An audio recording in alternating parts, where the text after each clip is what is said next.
So hello and welcome. तो आज हम लोग इस वीडियो में देखने वाले हैं क्लास 9th का साइंस का chapter number 12 work and energy का नेक्स्ट वीडियो। तो लास्ट वीडियो में हमने काइनेटिक एनर्जी क्या होता है वो पढ़ लिया था, काइनेटिक एनर्जी का डेरिवेशन हमने कर लिया था और उसके न्यूमेरिकल भी जो है हम लोगों ने सॉल्व कर लिया था। ठीक है, अब हम लोग देखते हैं उसी में एनर्जी में एक और टाइप की एनर्जी हमारे पास होती है जिसको हम लोग बोलते हैं पोटेंशियल एनर्जी। ठीक है, पोटेंशियल एनर्जी क्या होता है? देखिए, काइनेटिक एनर्जी क्या है जब भी कोई ऑब्जेक्ट मूव करती है तो उसके पास उसके मोशन के कारण या उसकी वेलोसिटी के कारण उसके पास एक एनर्जी होती है जिसको हम लोग काइनेटिक एनर्जी बोल देते हैं। कभी कभी आपने देखा है कि अगर अलमारी के ऊपर में एक बॉल रखा हुआ है और वो बॉल जब नीचे गिरता है तो वो क्या करता है, साउंड प्रोड्यूस करता है। तो वो जो साउंड है वो भी तो एक टाइप का एनर्जी ही है कि नहीं है? तो वो जो साउंड है, एनर्जी है, वो उसके पास कहां से आया? तो हम बोलेंगे कि अलमारी के ऊपर में जब कोई ऑब्जेक्ट रखा हुआ था तो उसके पास भी कुछ ना कुछ एनर्जी रही होगी। इसका मतलब क्या है कि जरूरी नहीं है कि मूविंग करने वाले ऑब्जेक्ट के पास ही कोई एनर्जी हो। अगर कोई ऑब्जेक्ट अगर मूव नहीं कर रहा है तो उसके पास भी कुछ ना कुछ क्या होती है, एनर्जी होती है। जैसे अगर आप चेयर में बैठ गए हैं, आप मूव नहीं कर रहे हैं, लेकिन अगर आपको उठना है या आप खुद से नहीं उठ पा रहे हैं तो आपको उठाने के लिए दो लोगों की जरूरत पड़ेगी। तो वो जो दो लोग हैं वो आपको उठाने के लिए क्या करेंगे? काम करेंगे मतलब एनर्जी लगाएंगे। तो वो एनर्जी कहां गई? वो आपके पास जो बैठे थे चेयर में उसको उठाने में खर्च हो गई। मतलब एनर्जी कब खत्म होती है? जब आप कुछ काम करते हैं। तो आप बैठे थे तब भी आपके पास एनर्जी थी और उस एनर्जी के अगेंस्ट में दो लोगों ने काम किया जिसके कारण से आप कुर्सी या बिस्तर से उठ पाए। मतलब यहां पर हमें एक और चीज क्लियरली समझ में आती है कि कोई ऑब्जेक्ट जरूरी नहीं है कि वो मूविंग कंडीशन पर हो तभी उसके पास एनर्जी होगी। स्टेशनरी कंडीशन पर भी अगर कोई ऑब्जेक्ट होता है तो भी उसके पास एनर्जी जो है होती है। और उसी स्टेशनरी कंडीशन में जो एनर्जी होती है उसको हम लोग बोलते हैं पोटेंशियल एनर्जी बोलते हैं। समझ में आ गया? तो मैं आपको बेसिक डेफिनेशन समझा देता हूं। काइनेटिक एनर्जी मतलब क्या होता है? The energy due to motion of an object. किसी भी ऑब्जेक्ट के मोशन के कारण जो एनर्जी होती है उसको काइनेटिक एनर्जी बोलते हैं। और पोटेंशियल एनर्जी क्या होती है? The energy due to the stationary condition of an object. अगर कोई ऑब्जेक्ट स्टेशनरी कंडीशन पर है, रुका हुआ कंडीशन पर है, तो उसके पास जो एनर्जी होती है उसको बोला जाता है पोटेंशियल एनर्जी। चलिए अब एक्टिविटी शुरुआत करते हैं। Take a toy car. आपने देखा होगा कि आपके घर में, आपके घर के आसपास कोई बच्चा होगा, उसके पास एक टॉय कार होगा। रोटेट इट्स की फॉर वंस और ट्वाइस। अब जब उसके अंदर में जो चाबी दी हुई होती है उसको अगर आप एक या दो बार रोटेट करो। Now place it on the floor. चाबी को एक या दो बार रोटेट करने के बाद उसको जो है क्या करो, फ्लोर पे छोड़ दो। Does it start moving? If yes then why? तो क्या वो जो टॉय कार है उसमें चाबी लगाने के बाद या की को रोटेट करने के बाद ग्राउंड में छोड़ेंगे तो वो आगे बढ़ेगा कि नहीं बढ़ेगा? तो आंसर है यस, वो आगे क्या होता है, बढ़ता है। तो आगे क्यों बढ़ता है?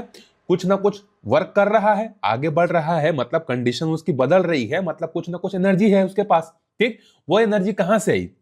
हमने जो पीछे की को रोटेट किया वहां से आई। What happens if we rotate the key 4-5 times? पहले अगर हम लोग की को एक से दो बार रोटेट करते हैं तो वो ज्यादा दूर नहीं जा पाएगा, थोड़ा दूर जाएगा। ठीक है, हो सकता है कि 1 मीटर या 2 मीटर ही जा पाएगा। लेकिन अगर आप की को 4 से 5 बार रोटेट करके उसको फ्लोर पर छोड़ देंगे तो हो सकता है कि वो 4-5 मीटर दूर भी क्या हो सकता है, जा सकता है। ठीक है, according to the figure shown, when we place a ball on a spring attached to a wall horizontal and press the spring, it contracts. Now, when you remove your hand from the spring, the ball is thrown off. देखो यहां पर जो है एक दीवार है, इस दीवार पर हमने इस तरीके से एक स्प्रिंग लगा दिया। हमने क्या किया, एक बॉल लिया अपने हाथ में इस तरीके से जैसा बी कंडीशन में फोटो में छपा हुआ है और हमने स्प्रिंग को ऐसा दबा दिया। ठीक, बॉल को हमने हाथ में रखा अपने पाम में और स्प्रिंग को ऐसे दबा दिया। ठीक, फिर उसके बाद हमने क्या किया, फट से तीसरे कंडीशन में देखो अपने हाथ को हमने छोड़ दिया। तो अब ये जो स्प्रिंग है जो कि कॉन्ट्रैक्ट हुआ था, अब ये एक्सपांड हुआ और ये जो बॉल है दूर जाकर क्या होगा, गिरेगा। ऑब्वियस सी बात है, गिरेगा। ठीक, something similar happens in a spring balance. On attaching a weight, the spring is pulled and on leaving it, it gets back to the original shape. अगर यही चीज जो हॉरिजॉन्टल में है, अगर यही चीज हम लोग वर्टिकल में कर देते हैं इस तरीके से, मान लो हमारे पास स्प्रिंग है, हमने क्या किया, ये पहला कंडीशन है। सेकेंड कंडीशन में हमने क्या किया, इस पर जो है एक बॉल लगा दिया। ठीक, तो बॉल लगाएंगे तो क्या होगा, ये जो स्प्रिंग है अब ये एक्सपांड हो जाएगा ऐसा। फिर जैसे ही बॉल को हम लोग रिमूव करेंगे, ये बॉल को हम लोग रिमूव करेंगे, तो फिर ये अपने ओरिजिनल कंडीशन पर क्या होगा, वापस आ जाएगा। ठीक है, ऐसा होगा कि नहीं? तो हॉरिजॉन्टल के केस में हो रहा है तो वर्टिकल के केस में भी होगा। उसके बाद देखो, एक पिक्चर देखो, ये जो बच्चा है इसको आपने डेफिनेटली नोटिस किया होगा, आप इस पे खेले भी होंगे। ठीक है, on pulling a catapult, catapult मतलब जिसको हम लोग गुलेर बोलते हैं, the rubber of the catapult also gets back to a no pull position just like a pressed spring, for this it throws a stone to a very far off distance. ये जो catapult है इसमें एक क्या होता है, rubber का इस तरीके से लकड़ी का एक स्टैंड होता है, समझ लीजिए, और रबर इस तरीके से बंधा होता है। यहां पर हम लोग स्टोन को क्या करते हैं, पकड़ते हैं और इसको रबर को खींचते हैं, और जब रिलीज करते हैं तो ये जो स्टोन है बहुत दूर जाकर क्या होती है, गिरती है। है कि नहीं? अब body stores energy due to work done. किसी भी ऑब्जेक्ट पर अगर आप वर्क डन करेंगे तो वो क्या करती है, जितना भी वर्क डन करने में आपने एनर्जी खर्च की है उसको क्या करती है, अपने पास स्टोर कर लेती है। This stored energy is called potential energy of the object, और इसी स्टोर किए हुए एनर्जी को क्या कहा जाता है, पोटेंशियल एनर्जी जो है कहा जाता है। Therefore, the energy stored in an object due to its position is called potential energy। ये आपका एग्जैक्ट डेफिनेशन हो गया। The energy is stored in an object due to its position, उसके पोजीशन के कारण उसके पास जो एनर्जी होती है उसको हम लोग बोलते हैं potential energy. This energy converts into other form of energy and enables the body to do work। और ये जो इसके पास जो पोटेंशियल एनर्जी किसी भी ऑब्जेक्ट के पास स्टोर होती रहती है वो अलग अलग फॉर्म में फिर क्या होती है, ट्रांसफॉर्म हो जाती है और वर्क करती है। When you press a ball against a spring, you are bringing a change in the position of the spring।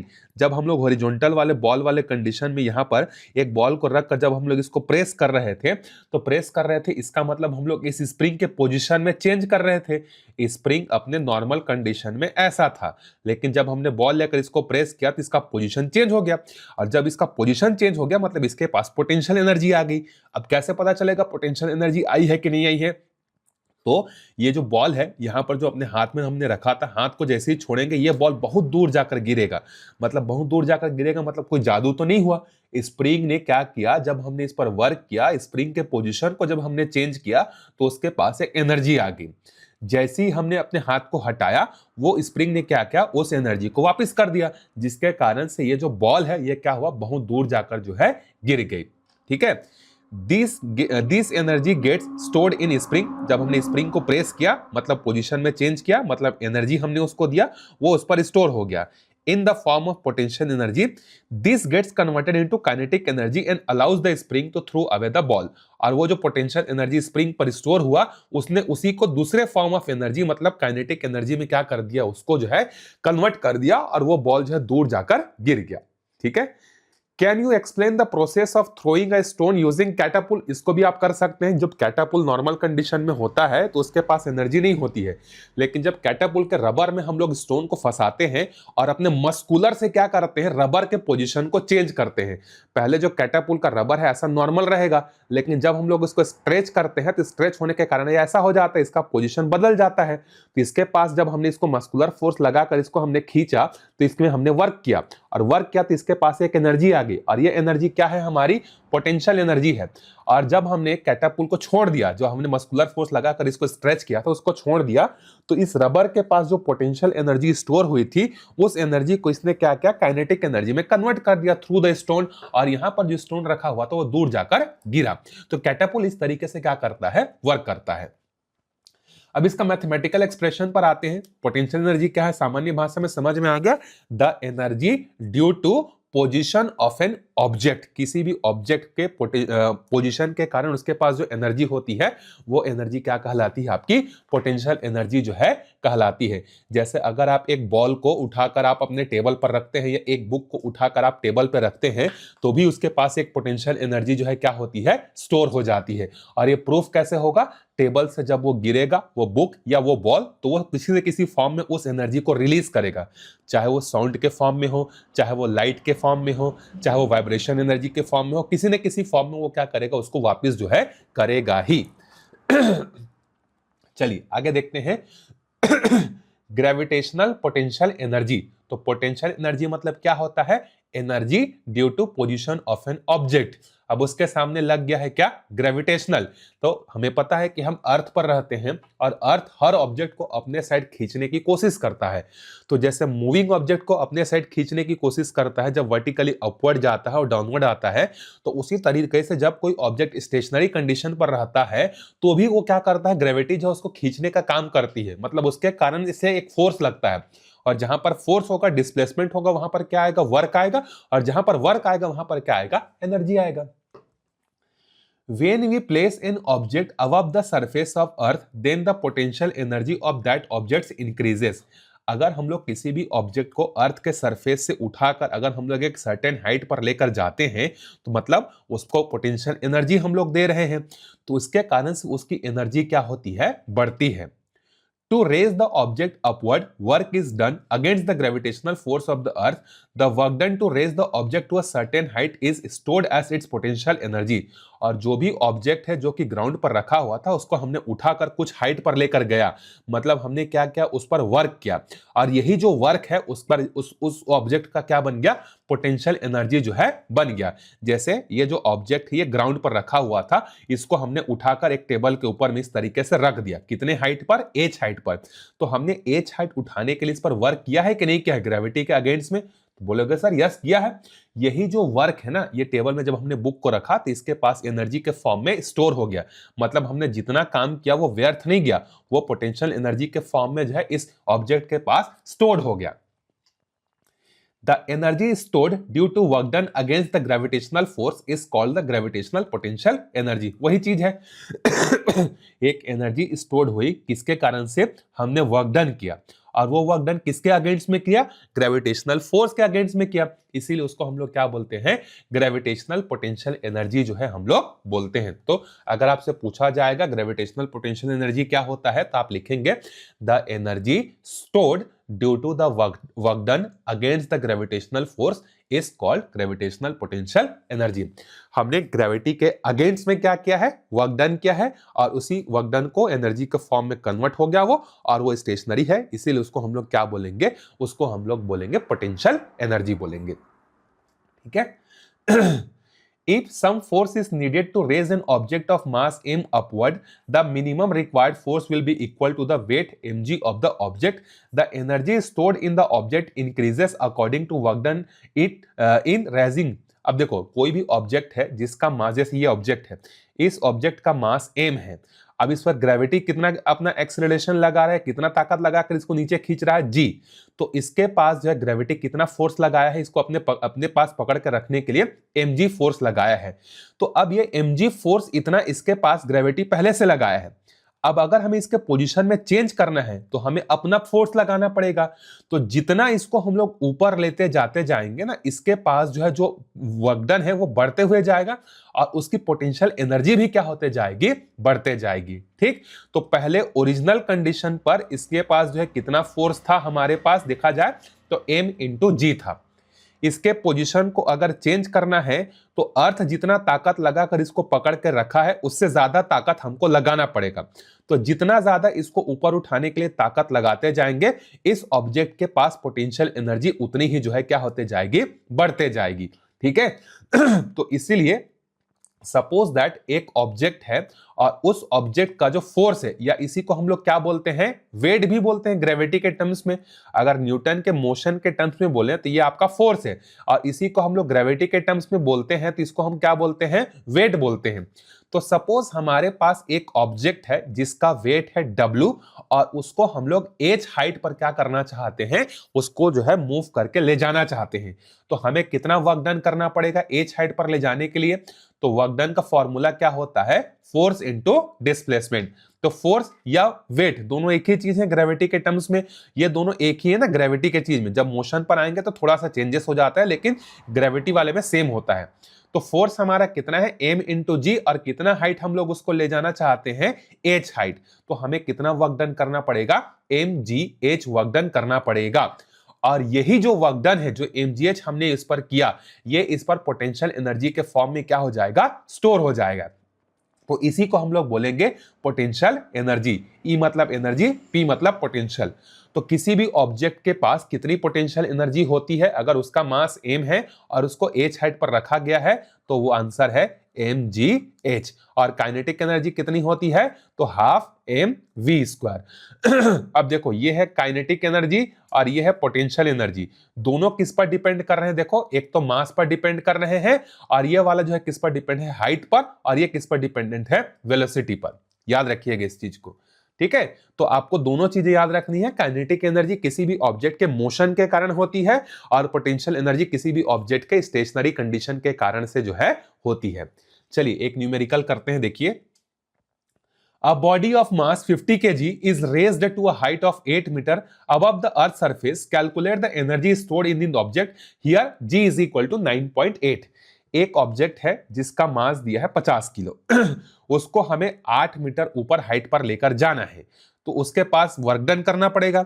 तो वो जो वर्क डन है वो कितना होगा, और वर्क डन जब हो जाता है तो वही वर्क डन किस में कन्वर्ट हो जाता है भाई साहब, एनर्जी में कन्वर्ट हो जाता है। तो हमें उस ऑब्जेक्ट को 8 मीटर ऊंचे हाइट पर ले जाकर रखेंगे ना, तो उस ऑब्जेक्ट के पास कितनी एनर्जी होगी ये हमको बताना है। तो जी की वैल्यू आपको ये बोला है, तो सिंस यहां पर ग्रेविटी के अगेंस्ट में काम हो रहा है, तो पोटेंशियल एनर्जी कितना हो जाएगा, mgh। अब ये ऑब्जेक्ट को 8 मीटर ऊपर जाके हमने रख दिया है, स्टेशनरी कंडीशन पर है, मूव नहीं कर रहा है, तो यहाँ काइनेटिक एनर्जी हम लोग नहीं बोलेंगे। बीच में हुआ है काइनेटिक एनर्जी, लेकिन ग्राउंड से उठाकर 8 मीटर लिए है, तो यहाँ तो काइनेटिक एनर्जी होगा ना, मूव किया है, लेकिन हमें उसकी बात नहीं करनी है। जब ऑब्जेक्ट को यहाँ रखा है तो उसके पास कितनी एनर्जी है ये बात करनी है, बीच के प्रोसेस की बात नहीं करनी है। तो m के जगह 50, g के जगह 9.8, h के जगह 8, तो ये हो जाएगा 3920। और एनर्जी का यूनिट क्या होता है, जूल होता है। ठीक है, समझ में। तो ये है हमारे पास पोटेंशियल एनर्जी। जब आप सोए रहते हैं, जब आप बैठे रहते हैं, तो भी आपके पास क्या होती है, पोटेंशियल एनर्जी होती है। क्योंकि पोटेंशियल एनर्जी के लिए क्या चाहिए, m चाहिए, g चाहिए और h चाहिए। तो मास, आपके बॉडी का मास है, g हमेशा काम करता है, और h, आप जमीन पर बैठे हैं या जमीन से कुछ ऊपर बैठे हैं, तो आपके पास जमीन से कुछ ना कुछ तो हाइट है ही ना। तो इसीलिए आपको अगर सोना है, बैठना है, लेटना है, कुछ भी करना है, आपको एनर्जी की जरूरत पड़ेगी। याद रखिए, जब आपकी तबीयत खराब होती है ना, तो आप बिस्तर में सो भी नहीं पाते या चेयर में बैठ भी नहीं पाते हैं, क्योंकि वीकनेस होती है, आपके पास एनर्जी नहीं होती है जो कि ग्रेविटी के एनर्जी को काउंटर बैक कर सके। याद आया? तो वो सब क्यों होता है, क्योंकि आपके पास एनर्जी नहीं है ग्रेविटी के एनर्जी को या ग्रेविटी के फोर्स को काटने का। आई होप आपको ये बात जो है समझ में आया होगा, ठीक है।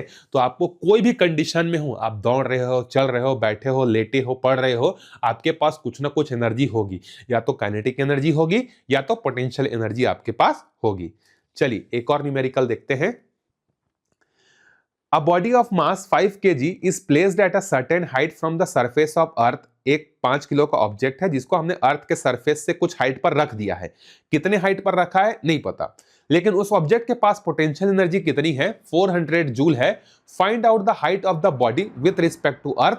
अर्थ से वो कितना ऊपर है ये हमको पता करना है, और ग्रेविटी की value, acceleration due to gravity की वैल्यू हमें कितनी रखनी है, 9.8 जो है रखनी है, ठीक है। तो यहां पर देखिए हमें पता है what potential energy is equal to mgh। Potential energy की वैल्यू कितनी है, 400, मास कितना है 5, g कितना है 9.8, h हमें चाहिए। अब इन दोनों को इंटू करो, इंटू करने के बाद जो आएगा उसको 400 से डिवाइड कर देना, 400 को डिवाइड कर देना यहाँ पे, तो देखो ये आएगा 8.16 मीटर। तो वो जो ऑब्जेक्ट है वो अर्थ के सरफेस से 8.16 मीटर हाइट पर रखा हुआ है। अच्छा, यहां से आपको फिर से क्वेश्चन बन सकता है। देखिए पोटेंशियल एनर्जी का फॉर्मूला होता है mgh। अब देखो पोटेंशियल एनर्जी जो है सीधा सीधा डिपेंड कर रहा है किस पर, मास पर, और दूसरा हाइट पर। g की वैल्यू तो सेम है, ऐसा तो नहीं कि सरफेस पर रहेंगे तो g की वैल्यू अलग होगी, 5 मीटर ऊपर रहेंगे तो g की वैल्यू अलग होगी, ये तो फिक्स है। मतलब ये सीधा सीधा डिपेंडेंट है मास और हाइट पर। और सीधा सीधा डिपेंडेंट है मतलब अगर आपने किसी ऑब्जेक्ट के मास को डबल कर दिया तो पोटेंशियल एनर्जी कितना हो जाएगा, सिंस डायरेक्टली प्रोपोर्शनल का रिश्ता है तो डबल हो जाएगा। हाइट को आपने डबल कर दिया तो पोटेंशियल एनर्जी कितना हो जाएगा, डबल हो जाएगा। तो डबल करोगे तो डबल, ट्रिपल करोगे तो ट्रिपल। जैसे वहां पर वेलोसिटी का स्क्वायर पर डिपेंड कर रहा था काइनेटिक एनर्जी ना, उसका स्क्वायर करके हमें आंसर मिल रहा था। यहां पर ऐसा कुछ करने की जरूरत जो है नहीं है, ठीक है। अब यहां पर देखिए ये क्वेश्चन दिया हुआ है, अब इस क्वेश्चन को आप पढ़िएगा, देखिए क्या बोलना चाहता है, क्वेश्चन दिया है क्या, ठीक है, नहीं दिया है। What will be the potential energy of an, अच्छा यहाँ पे देखो, a cuboidical box is shown in figure 16, its width and height are 2 metre, ठीक है, 2h and h respectively. What will be potential energy of an object of mass m placed on the box in the following two situation? ये ground है, जमीन है, जमीन से ये h height पर एक ऑब्जेक्ट रखा हुआ है और जमीन पर ये 2h हाइट पर एक ऑब्जेक्ट रखा हुआ है, तो दोनों के पास कितनी पोटेंशियल एनर्जी होगी वो हमें बताना है। तो पोटेंशियल एनर्जी या वर्क डन आप बोल सकते हैं, दोनों एक ही चीज है, लेकिन एनर्जी बोला है तो E लिख लेते हैं। तो पोटेंशियल एनर्जी का फॉर्मूला क्या होता है, mgh। तो इस ऑब्जेक्ट का मास दिया है क्या, यस हमें गिवन है m है। g की वैल्यू हम लोग अप्रोक्सीमेटली कितना ले लेते हैं, या तो हम लोग g ही रख सकते हैं या g ही रखते हैं, चलो, और हाइट कितना है h। तो इस ऑब्जेक्ट के पास पोटेंशियल एनर्जी कितना है, mgh। हमें हॉरिजॉन्टल हाइट से कोई मतलब नहीं है, हमें वर्टिकल हाइट से मतलब है, ठीक है। उसी तरीके से यहां पर देखो वर्टिकल हाइट जो है अब ये 2gh हो गया है, तो ये हो जाएगा mg और हाइट के जगह 2h हो जाएगा, तो ये हो जाएगा आपका 2mgh। तो पहले वाले के कंपैरिजन में इसके पास जो है डबल काइनेटिक एनर्जी है। हॉरिजॉन्टल डिस्टेंस कितना है इससे मतलब नहीं है हमें पोटेंशियल एनर्जी में, हमें वर्टिकल हाइट से जो है मतलब है, ठीक है। तो यहां पर mgh है और यहां पर डबल है इसका ठीक है। चलिए इस वीडियो में यहीं तक देखते हैं, फिर अगले वीडियो में जो है हम लोग क्या करेंगे, law of conservation of mechanical energy को हम लोग स्टडी करेंगे। ये बहुत इंपॉर्टेंट है, आपके क्लास 11th के बहुत सारे कंसेप्ट अगर आपके क्लियर रहेंगे यहाँ पर, और अगर आप साइंस बैकग्राउंड लेकर पढ़ाई करना चाहते हैं तो 11th में ये बहुत काम आएगा, ठीक है। तो मिलते हैं नेक्स्ट वीडियो में, तब तक अच्छे से पढ़ते रहिए, कोई डाउट होगा तो कमेंट करके बता सकते हैं।